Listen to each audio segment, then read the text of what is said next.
इस कार्यक्रम की आज के प्रसारण पुण्यार्जक हैं श्री पवन जैन गैस वाले, श्री दर्शन गैस सर्विस, लक्ष्मी जैन, विपुल जैन, मिताली जैन, वैशाली जैन, परी जैन, दीपांशी जैन, दक्ष जैन एवं समस्त परिवार। 37 दर्शनी निवास, कोणार्क कॉलोनी, रुड़की रोड, मेरठ।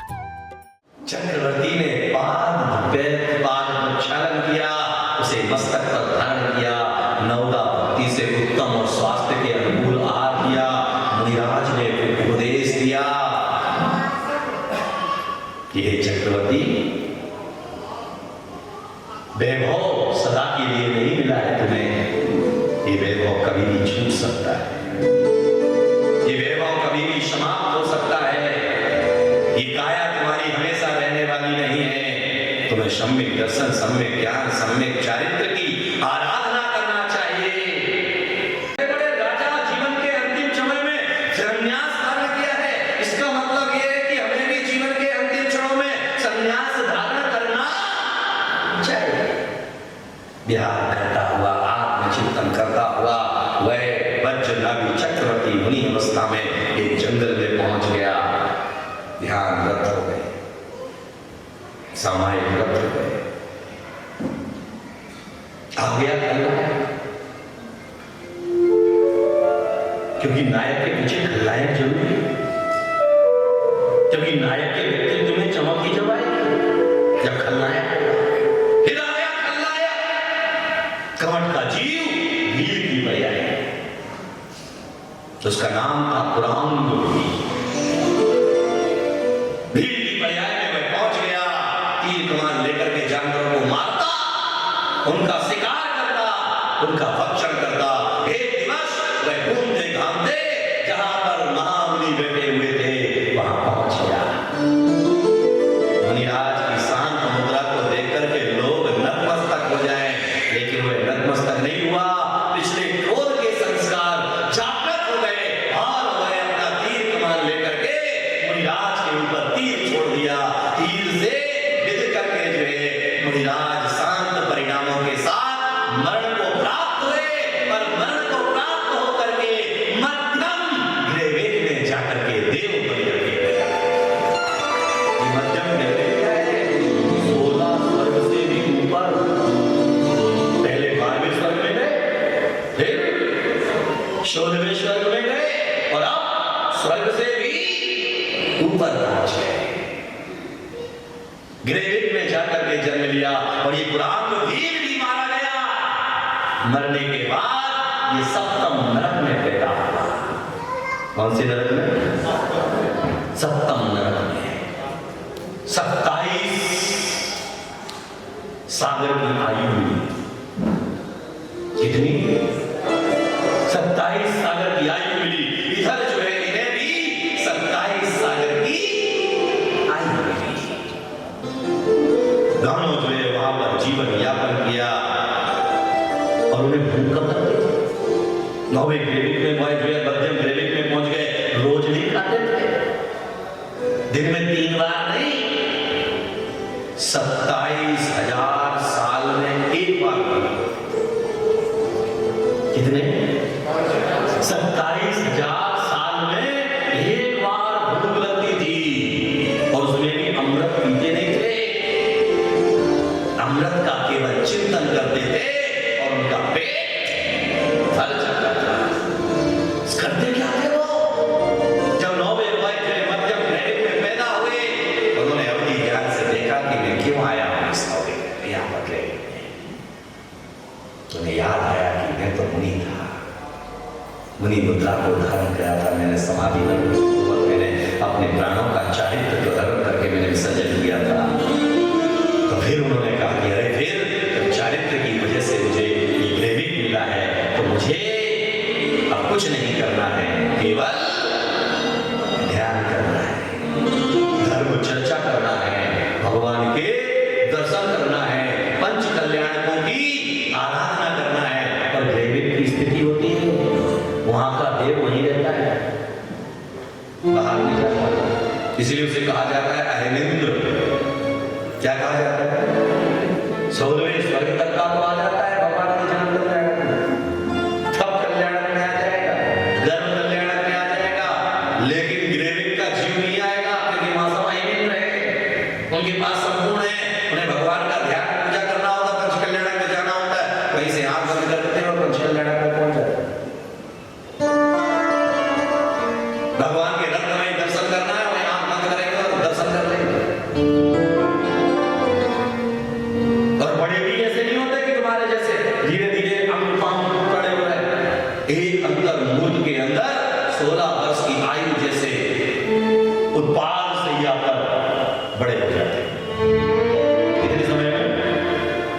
एक अंतर मुहूर्त में 27 सागर की उन्होंने 27 सागर के उन्होंने अपनी आयु वहां पर बिताई, यहाँ दुखों के साथ में नरक में उसने आयु बिताई, और दोनों वहां से च्युत होते हैं, और च्युत होकर के कमट का जीव जो है 7वें नरक से निकलता है, ये जो है मध्यम ग्रेविक से नीचे उतरते हैं, और तब जो है जम्मू द्वीप के भरत क्षेत्र के आर खंड में अयोध्या नगर में वह जीव आकर के पैदा कहां पहुंच गया, कहां पहुंच गया, अयोध्या में आ गया। अयोध्या में आकर के जो है वज्रबाहु राजा के घर में प्रभावती रानी की कोख से जन्म लिया। प्रभावती रानी की कोख से जन्म लिया, और जन्म लेकर के इनके आनंद को देख करके, उनकी प्रसन्नता को देख करके, उनके ओज को देख करके, उनके तेज को देख करके वज्रबाहु ने जो उनका नाम रख दिया आनंद कुमार। क्या नाम रख दिया? आनंद कुमार, क्योंकि उनके आते ही सारे जगत में आनंद ही आनंद फैलने लगा। धर्मनिष्ठता के साथ में आगे बढ़े, बड़े हुए, शिक्षा और कौशल को देख करके लोग उनके चरणों में नतमस्तक हो गए। वह इतने बड़े बने कि महामांडलिक राजा हो गए, महामांडलिक राजा हो गए, और महामांडलिक राजा 8000 राजाओं का स्वामी होता है। कितना? 8000 राजाओं का अधिपति, स्वामी। तुम कितने के स्वामी हो? बोले इसके स्वामी है। 8000 राजाओं का स्वामी बन गए। धर्म चर्चा कर रहे थे राज्यसभा में बैठ कर। तुम तो धर्म सभा में भी बैठ करके पाप चर्चा कर रहे थे, राजनीति की चर्चा कर लेते, लेकिन वह जो है राज्यसभा में बैठ करके धर्म की चर्चा कर रहे हैं। प्रधान आया, प्रधान ने आकर के कहा कि फागुन की अष्टमी का प्रारंभ होने वाली है। जिनालय में जो है नंदीश्वर विधान का आयोजन किया है, आप वहां पर है। चक्रवर्ती ने कहा ये तो बड़ा सौभाग्य की बात है। वह जो है तैयारी की उन्होंने, बड़ा उत्सव कराया। हम तो जो है अपनी बुद्धि लगा लेते हैं, छोटों से कर लेते, बाद में बड़ों कर लेते। याद में रखना, भगवान तो बड़े हैं, उनके जो भी उत्सव होते हैं वह महाउत्सव ही होते हैं, छोटा कोई उत्सव नहीं। नंदीश्वर विधान किया गया। एक दिन उस नंदीश्वर विधान के मध्य दिगंबर मुनि का आगमन हुआ। किसका? याद में रखिएगा कि मुनि का आगमन का मतलब क्या है। भगवान तो रोज मिलते हैं। आचार्य कहते हैं कि भगवान तुम्हें मंदिर में जब तक मुनि नहीं है तब तक मंदिर में भगवान तुम्हारे लिए प्रमुख हैं, और जिस दिन मुनिराज तुम्हारे बीच में आ जाए उस दिन भगवान से ज्यादा प्रमुख तुम्हारे लिए गुरु हो जाता है, क्योंकि उसी गुरु के मुख के द्वारा सूर्य मंत्र के बाद में वह जिन बिंब भगवान बना है, गुरु की महत्ता बढ़ जाती है। खड़ा हुआ आनंद राजा, उच्चासन किया, गुरु का उपदेश सुना, गुरु का उन्होंने सम्यक दर्शन, ज्ञान, चारित्र, धर्म की चर्चा की। और धर्म की चर्चा करते करते जो है उन्होंने एक प्रश्न पूछा, गुरुदेव समूह शरण में तो जो है चेतन भगवान मिल जाते हैं, लेकिन जिनालयों में अचेतन भगवान है। उन अचेतन भगवान के दर्शन का फल क्या है? काष्ठ की प्रतिमा के दर्शन का फल क्या है? रत्न की प्रतिमा के दर्शन का फल क्या है? सोने की प्रतिमा के दर्शन का फल क्या है? तो आचार्य महाराज कहते हैं, गुरु महाराज कहते हैं कि भाई राजा आनंद, वहां चेतन का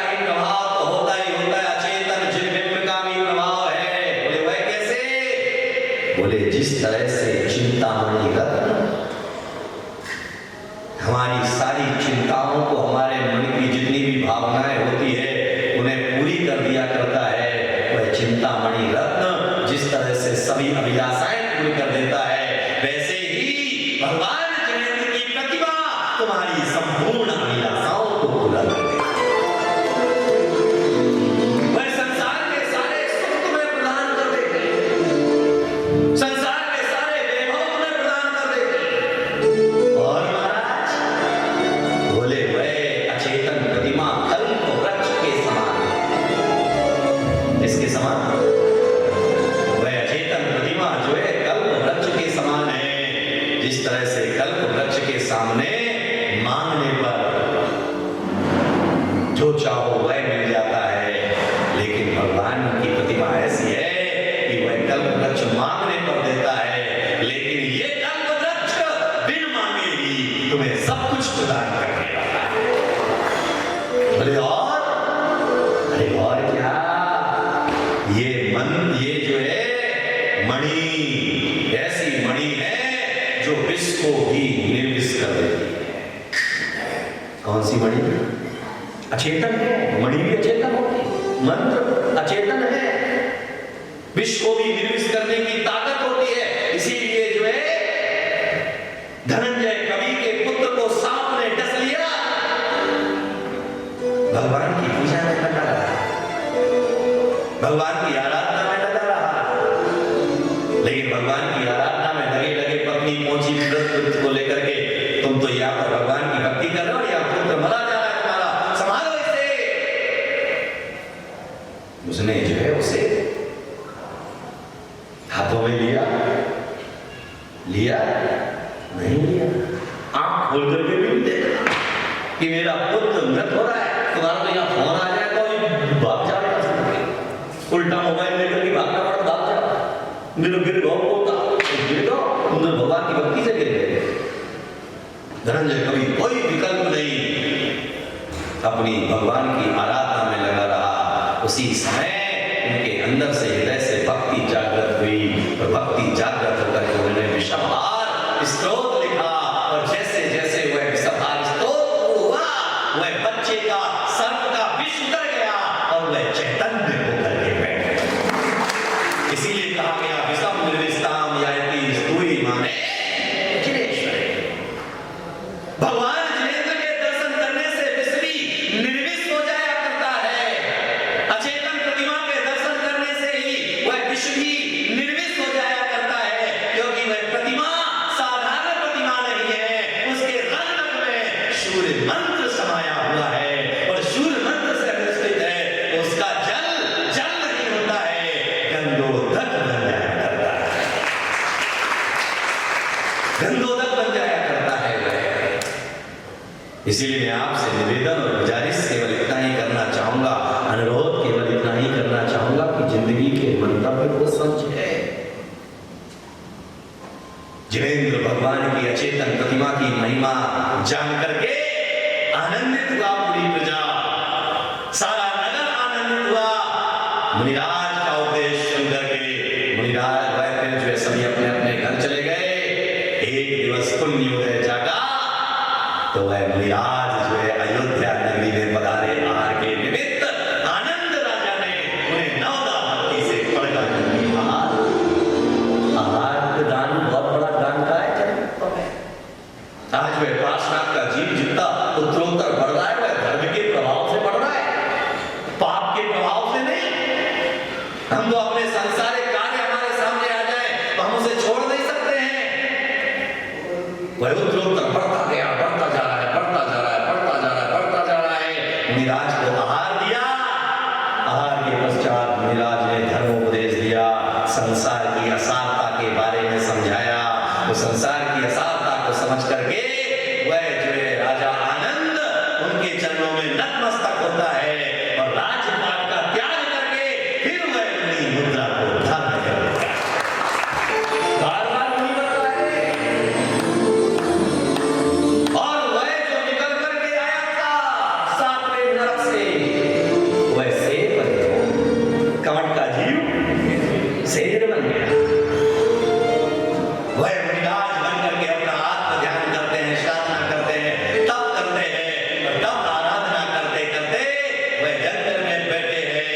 उधर जो है वो शेर अत्याचार मचाता हुआ उन मुनिराज के चरणवास पहुंचता है, उसे जाति स्मरण हो आता है और जाति स्मरण होकर के वह जो है देखता है अरे ये वही है,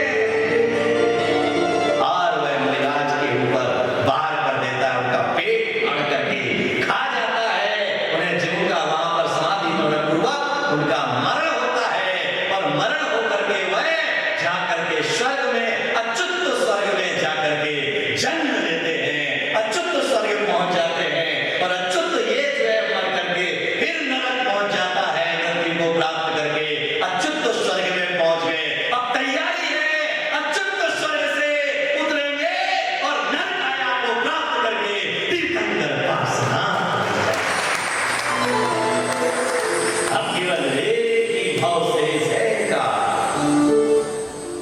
ये भवों की 9 भवों की कहानी पूरी हो गई, 9 भवों तक की यात्रा उनकी पूरी हो गई, क्योंकि उन्होंने मुनि बनने के बाद 16 कारण भावनाओं को पाया। तीर्थंकर प्रकृति का बंद किया और तीर्थंकर प्रकृति का बंद करके जो है उन्होंने जीवन के उस अध्याय को परिपूर्ण किया। इस कार्यक्रम की आज के प्रसारण पुण्यार्जक हैं श्री पवन जैन गैस वाले, श्री दर्शन गैस सर्विस, लक्ष्मी जैन, विपुल जैन, मिताली जैन, वैशाली जैन, परी जैन, दीपांशी जैन, दक्ष जैन एवं समस्त परिवार। 37 दर्शनी निवास, कोणार्क कॉलोनी, रुड़की रोड, मेरठ। कार्यक्रम प्रस्तुति दिगंबर जैन जागरण युवा संघ रजिस्टर्ड मुंबई, केंद्रीय कार्यालय 305 रानी सती मार्ग, मलाड ईस्ट, मुंबई 97। अपने परिवार की ओर से मुनिश्री के कार्यक्रम का प्रसारण के लिए संपर्क करें 9065330031। बैंक विवरण दिगंबर जैन जागरण युवा संघ, सेंट्रल बैंक ऑफ इंडिया, खाता संख्या 3424988837, IFSC CBIN 0280454।